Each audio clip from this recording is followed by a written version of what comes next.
Hello student, welcome to Swati's classes. आज हम देखेंगे 8th स्टैंडर्ड का हिंदी पोयम नंबर 9 अनमोल वाणी।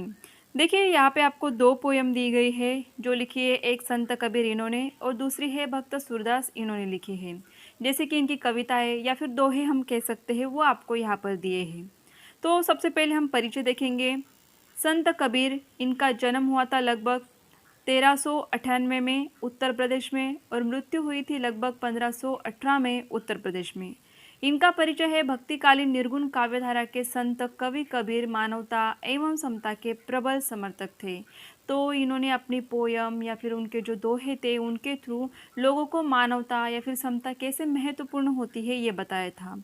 इनकी प्रमुख कृतियाँ कौन सी है तो साखी, सबद, रमेनी, इन तीनों का संग्रह करके बीजक नामक का एक ग्रंथ है जिसमें ये सारी कृतियाँ उनकी है। और जो नेक्स्ट है सेकंड जो कविता आपको दी है ये भक्त सूरदास इन्होंने लिखी है।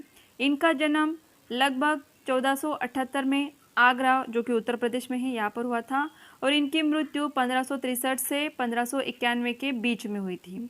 इनका परिचय है सूरदास जी वात्सल्य रस के सम्राट माने जाते हैं। वात्सल्य मीन्स प्रेम भावना, जिनके वो क्या माने जाते हैं सम्राट। तो उनके दोहे से लोगों को वो बताना चाहते हैं। आपका नाम कृष्ण भक्ति धारा को प्रवाहित करने वाले कवियों में सर्वोपरि है। मीन्स क्या कि इन्होंने जो भी कविता लिखी है उसमें सबसे ज़्यादा कृष्ण भक्ति के बारे में उन्होंने बताया है। इनकी प्रमुख कृतियाँ कौन सी है तो सुर सागर जो कि आपने नाम सुना होगा, सुर सारावली, साहित्य लहरी, नल दमयंती आदि। तो ये आपको उनके बारे में परिचय दिया है। अभी हम देखेंगे पद्य संबंधी जो कि आपको यहाँ पे कविता दी है। यह संत कबीर दास ने अपने दोहों में मनुष्य को सद्गुणों को अपनाकर आगे बढ़ने को कहा है। भक्त सूरदास रचित यह पद सुर सागर महाकाव्य से लिया गया है। इसमें श्री कृष्ण की बाल सुलभ लीलाओं का वर्णन किया गया है। तो चलिए अभी हम पोएम को स्टार्ट करते हैं जो कि सबसे पहले देखेंगे संत कबीर इन्होंने लिखी है। जैसा भोजन खाइए तैसा ही मन होय, जैसा पानी पीजिए तैसी बानी होय। इसका मीनिंग क्या है कि हम जैसा खाना खाते हैं उसका पूरा असर हमारे मन पर भी होता है। जिस तरीके से हम पानी पीते हैं उसका असर हमारे बानी मीन्स हम किस तरीके से बोलते हैं, हमारा बिहेवियर कैसे होता है उसके ऊपर होता है। क्यों, देखिए जैसे कि कहा जाता है कि सात्विक भोजन जो होता है वो हमें खाना चाहिए। क्यों खाना चाहिए? क्योंकि उसका सीधा सीधा असर हमारे पूरे शरीर पर तो होता ही है लेकिन मन पर भी इसका प्रभाव होता है। जिस तरीके का आप खाना खाएंगे उसी तरीके से आप बनते जाएंगे।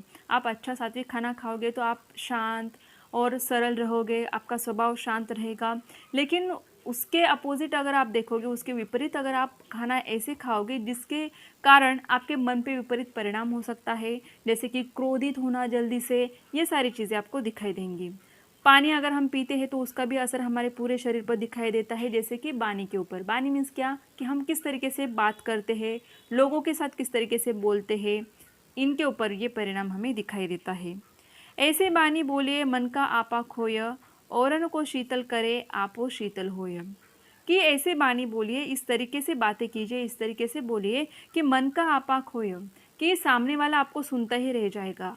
कि आपके मन पर, आपके पूरे कृति पर क्या होना चाहिए, संतुलन होना चाहिए। ऐसे बानी आप बोलिए।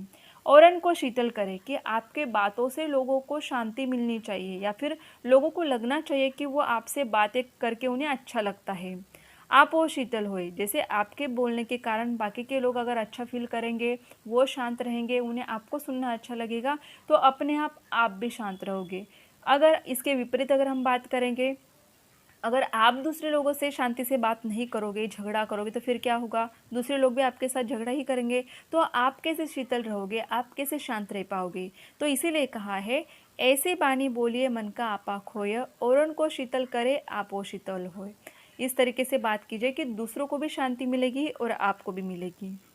बुरा जो देखन में चला बुरा नो मिलिया कोय, जो दिल खोजा आपना मुझसा बुरा नो कोय। कि अगर हम किसी मतलब बुरे व्यक्ति को देखना है या फिर बुरा क्या हो सकता है इस पूरे दुनिया में, ये अगर देखने में चला बुरा ना मिलिया कोय, कि हमें कोई बुरा नहीं मिलेगा। जो दिल खोजा आपना मुझसा बुरा न कोय, कि हम में खुद में ही कितनी सारी कमियां होती है, हमसे बुरा कोई नहीं हो सकता है क्योंकि हमारे अंदर भी तो कमियां होती है। लेकिन हम लोग क्या करते हैं, अपनी बुराइयां छोड़ के दूसरों की बुराइयां देखने जाते हैं। तो यहाँ पर कहा गया है कि बुरा जो देखने में चला बुरा न मिला कोई, कि अगर हम बुरा देखने के लिए बाहर जाएंगे तो बाहर हमें इतना नहीं मिलेगा कि जितना हमें खुद के अंदर बुराइयाँ मिलती है, जितने हमें हमारे अंदर की कमियाँ मिलती है। और जो लोग अपनी कमियों को समझ पाते हैं वो आगे बढ़ जाते हैं, और जो दूसरों की कमियां निकालते हैं, दूसरों की बुराई ये करते हैं, वो कभी भी आगे नहीं जाते हैं। तो इसीलिए कहा है कि जो दिल खोजा अपना मुझसा बुरा न कोई। हमारा दिल ही देखिए कि कई बार ऐसे होता है कि अपनों के बारे में ही हम ऐसे सिचुएशन आ जाते हैं कि हमारे दिमाग में ऐसे विचार आते हैं कि कोई शत्रु भी ऐसे ना सोच सके कि इतना बुरा अगर हम किसी को सोचने ढूंढने के लिए जाएंगे तो कोई नहीं मिलेगा, क्योंकि हम में भी उतनी बुराइयाँ होती है। तो ये जो दिया है ये संत कबीर इन्होंने लिखा था। नेक्स्ट है भक्त सूरदास, इन्होंने लिखा है जिसमें कृष्ण भगवान जो है अपने माताजी से बात करते हैं, वही आपको यहाँ पर दिया है।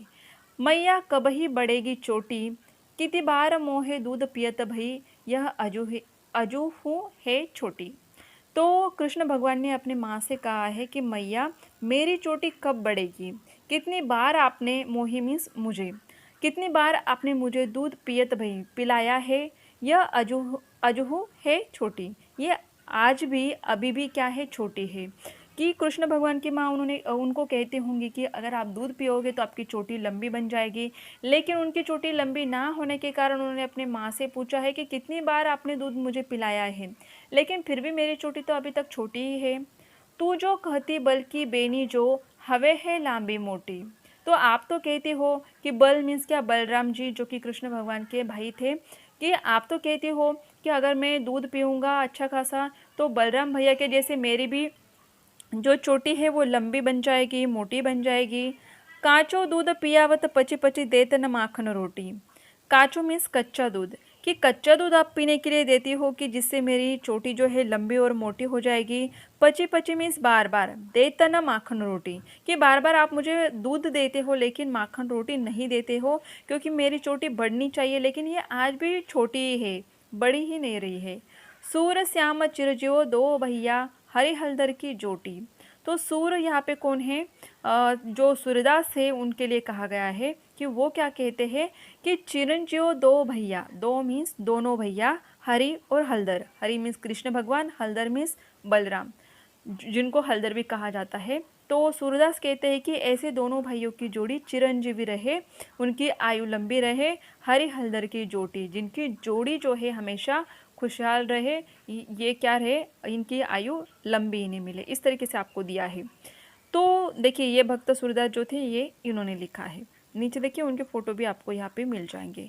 तो यहाँ पे शब्द वाटिका भी दिए, देखिए कबई मीन्स कब, चोटी मीन्स चुटिया या फिर बेनी जो हम लोग बोलते हैं, अजहू मीन्स क्या, अब तक, काचो का मीनिंग होता है कच्चा, यहाँ पे जैसे कि दूध के लिए दिया गया है काचो दूध मीन्स कच्चा दूध, पची पची मीन्स बार बार, चिरंजीव मीन्स क्या, लंबी आयु उन्हें मिलनी चाहिए, दो मीन्स दोनों जो कि दोनों भाई थे, और हलदर किसे कहा गया है, बलराम जी को कहा गया है। तो इस तरीके से आपको ये जो है दो पोएम यहाँ पे दी हुई है। आई होप आपको समझ में आई होगी और अच्छी भी लगी होगी। वीडियो अगर आपको अच्छा लगता है तो वीडियो को लाइक कीजिए, और चैनल को सब्सक्राइब नहीं किया होगा तो सब्सक्राइब ज़रूर कीजिए।